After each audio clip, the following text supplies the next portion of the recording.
Good morning, church, and blessings to you on this Father's Day. Welcome to worship. I'm so glad that you've joined us this morning. My name is Andy Mattick. I'm lead pastor at Valencia United Methodist Church, and it is a gift to be before you today. I don't want to let it get away from me, so I want to wish the dads in the room a happy Father's Day. And for those who come remembering a father you've lost or celebrating a father who is away today, my prayers surround you and contain you today as well. As I look around this room, I see so many men from whom I am inspired in the role of father. Not because you're perfect fathers, not by any means.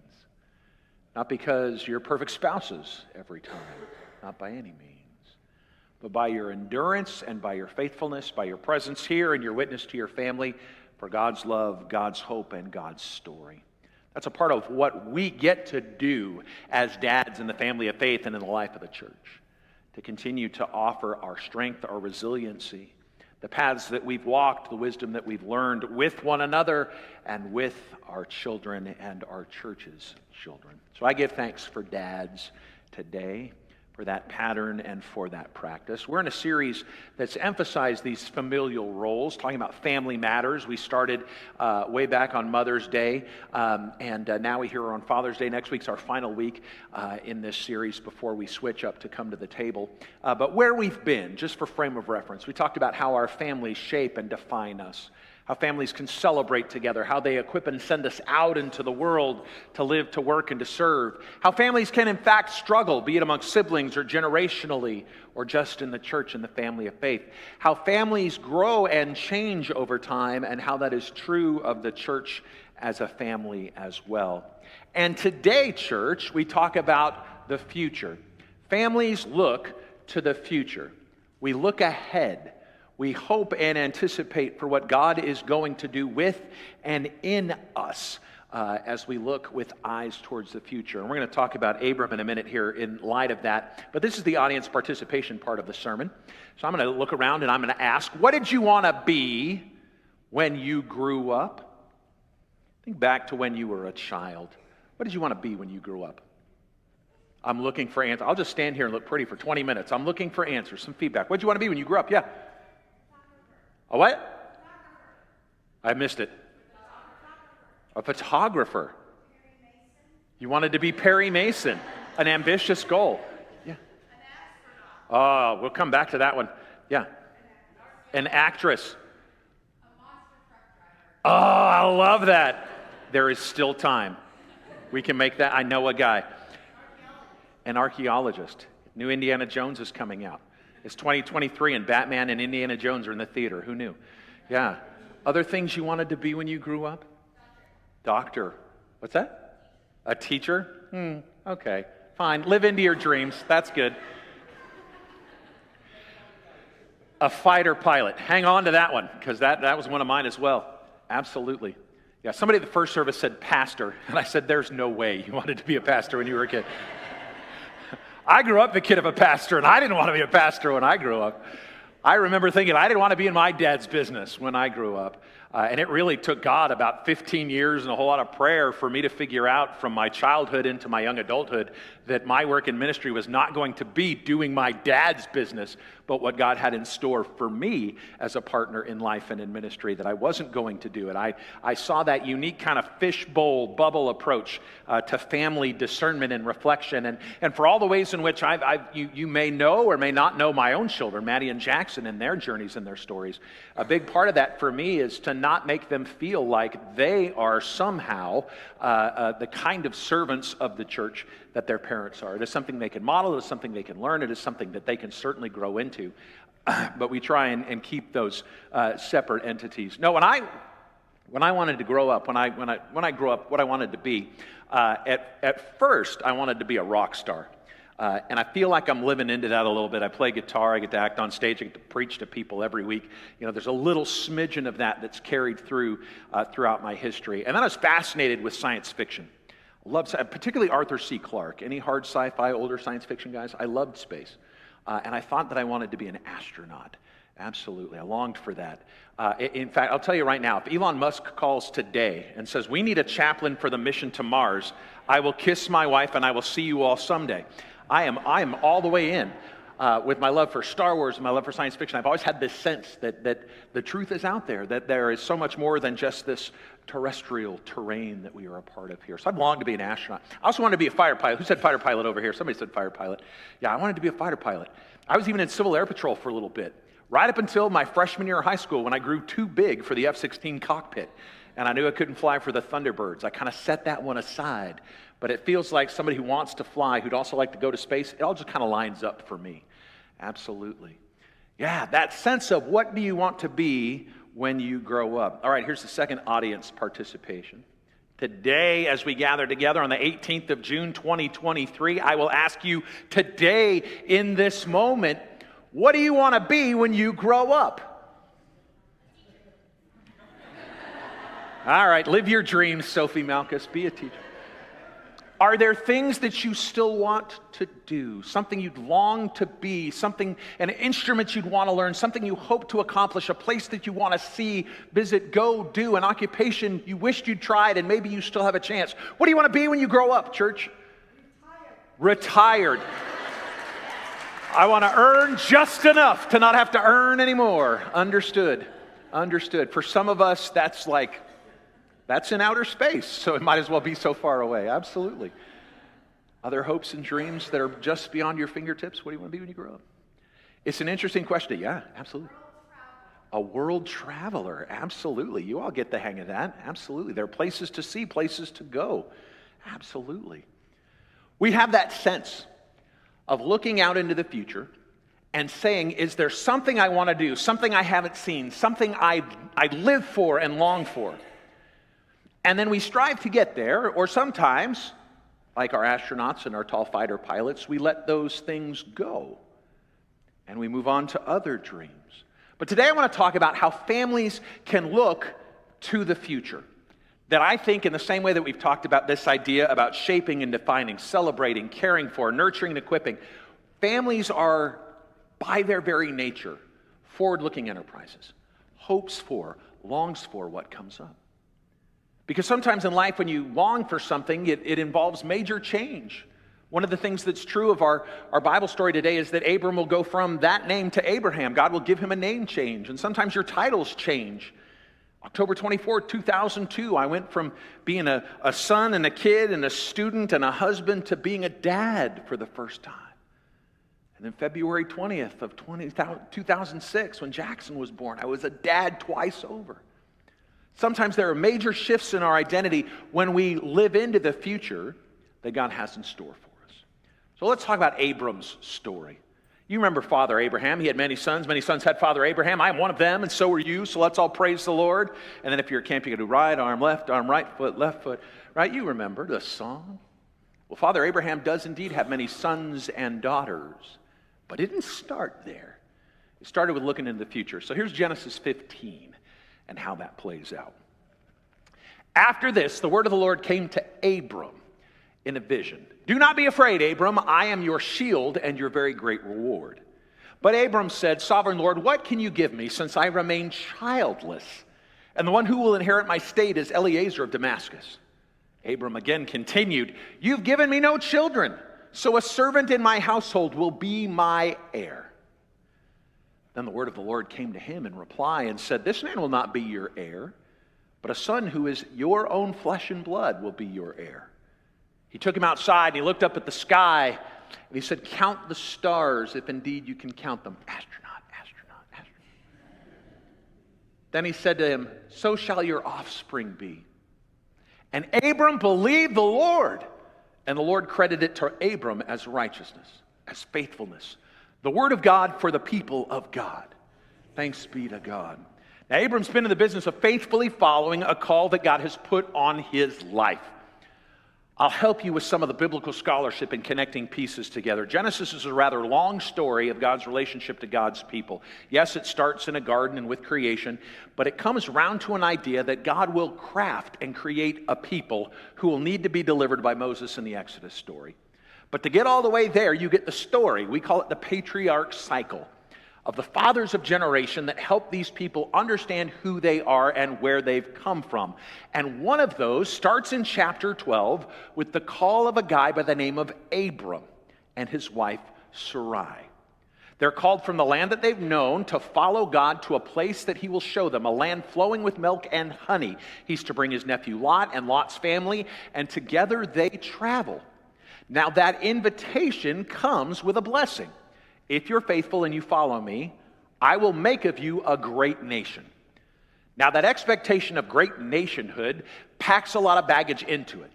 For Abram and Sarai to have heard that, they anticipate that they themselves will have children, that will have children and children and children on down the generations and on down the line. That's the 12th chapter of Genesis. Here we are in chapter 15, and God is reaffirming that hope.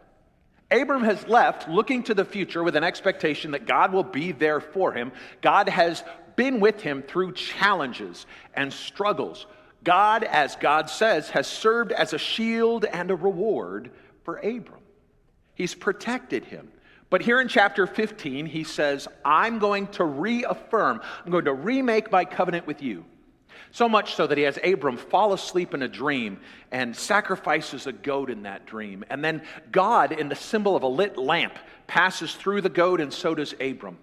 It's a visual of the ancient form of covenant making. If we were making a promise together, Deb, we'd cut an animal in half, and then we'd walk through that, and we'd say, may that happen to me if I break my covenant with you. And then you'd do the same. It puts a lot on the line. It's more than just a gentleman's agreement and a handshake. This is the vision of the covenant that God has provided for Abram.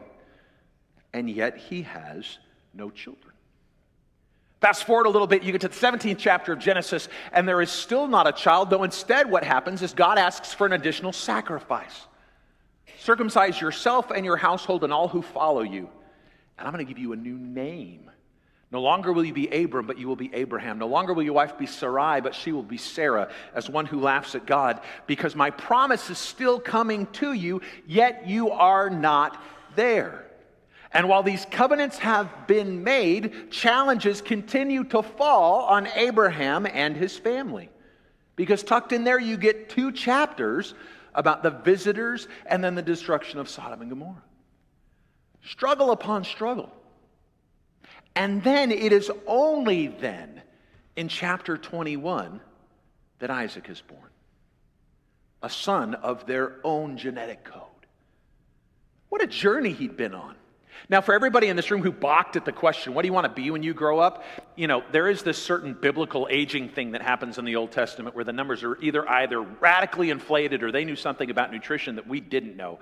But here's what the Bible tells us in Genesis, that when Abram leaves his home country, he's 75 years old. How many of you at 75 or about to retire are ready to drop everything and go move someplace else, not because you're tired of California, but because God told you to go? And they don't have their first son, the fulfillment of the future that they were looking into and hoping for, until they are 100. The book of Hebrews talks about their faithfulness. In the list of the cloud of witnesses that surround us, it gives a list of all of these faithful people from the Hebrew Scriptures. When it talks about Abraham and Sarah, do you know what it says? And Abraham and Sarah, who trusted to God for their son, even in their old age. These two who were as good as dead, God reckoned unto them righteousness and faith. These old dead folks had an answer to the question. What do you hope to be when you grow up? A parent? Because what God seemed to have in store for us is not yet coming into place. In fact, so much so that we know that one of the painful parts of this story that I just kind of glossed over is the fact that they try with the handmaiden Hagar and the birth of Ishmael to accomplish God's future, absent from God's work and plan. They say, well, the script says I've got to have a kid. It's not working here. Let me try it this way. Oftentimes in our lives, we try on different models for what God has in store for us. So in that soupiness of our scriptural heritage, that sense of longing and looking into a future and not quite seeing it there and hoping it, what does it mean for a family to be focused on the future? Well, all of our futures start with some level of what we hope for. It's a nudging. It's a dream. It's an image. It might even be an article in a magazine. You remember we used to open things to read them, or an article on a website. Something that calls to you. It says, I'd like to try that. I'd like to do that. I'd like to be that someday. It's what I describe in my staff as seed planting. There are plenty of things that we do that aren't yet fully formed or not yet fully fruit in the life of ministry. These are just hope seeds that are planted, and we're going to see what happens to them if we give them a little water and a little bit of time and something to do. So what happens is you have this tension from what you hope for, and oftentimes what we hope for takes a small step into something we long for. Hope is something we imagine to be true. Maybe, just maybe, I'll be an astronaut someday, or a fighter pilot. When you long for something, you go from this image of maybe into, my life would be incomplete if I didn't have this thing I long for. There in our longing comes our identity and our purpose. It's who we're meant to be, what we're meant to be about, and who we're meant to be. There are things in our lives that we just do. Why? Because I can do nothing else. It's what I'm made and equipped for. We go from hope to longing. And then the next step in that trajectory is to find a way to go from longing for something to planning for it. To realize that in the execution of our lives, there are things that we can do to get the things that we hope for and long for by a pattern in our life. And we have to demonstrate that. If you're like me and you say, I can't wait to be healthier so I eat better, you're not planning to be healthy. You hope to be healthy. You don't even long to be healthy. If you say, I'm going to eat so much more fruit and vegetables when I get healthier, while you're having your bowl of mint chocolate chip ice cream like I did yesterday, feeling sorry for myself, you hope to be healthier. When we plan and execute how it is we are going to move from where we are to where we want to be, that becomes the step, that becomes the transition where we get the chance to grow into a future. I get the chance to sit down with couples in all sorts of phases in their lives. One of the more painful ones is when couples are contemplating a divorce. And we'll sit down around the kitchen table that's in my office here, and we'll visit. And the hard part that I sometimes hear as a pastor in the lives of the people we serve is when folks will come to me and say, I don't know how we got here. I don't know how we got here. 20-odd years ago, we were young, we were in love, and then it just seemed like life happened. We had kids. They grew up. We had health crises. We moved. Jobs changed. Somebody was fired. Somebody was hired. Somebody completed education. All of these things just happened to us. And I don't know how we wound up here. What a painful phrase. Because for me, it's a struggle against this ideology. That families that are future-oriented, looking into the future that God has for us or that you hope and long for, requires some planning and some intentionality, some logistics, some work, some discipline to get to where you believe you are supposed to be as an individual, as a couple, as a family, as a church. But there always comes time when you have to readjust. When you have to get your bearings straight because what you'd hoped, longed, and planned for didn't come to fruit the way you expected, and you then have to reimagine in that moment, God, if you are with me in the next step, what does that look like, and what is the future I am now walking into? Some of the most desperate people we know are those whose future just gets very dark, very dim, very blurry, because they can't see any way that God is going to step with them into what comes next. The readjustment, the twerking has been too much. It's been too hard. Sometimes who we are completely changes. Abram goes from Abram to Abraham. His name changes. When my kids were born, I went from being just a husband and a son to being a father. And that idea of generational shifting and our role shifting in it is how we live and move. I had the chance to talk to Rabbi Mark Blazer, another one who's praying for us from around the world. He's on his way to the Holy Land again. He's the pastor of the Reformed Synagogue here in town, Temple Bethany.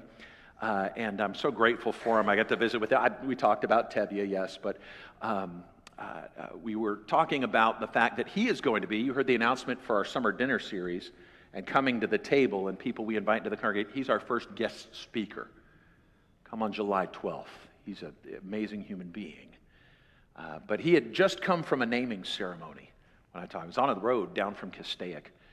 And he was just, you could just tell through the phone, effervescent, so full of joy about it. And he said, I got to be a part of the naming ceremony for a baby of a couple whose naming ceremonies I was at. That's longevity.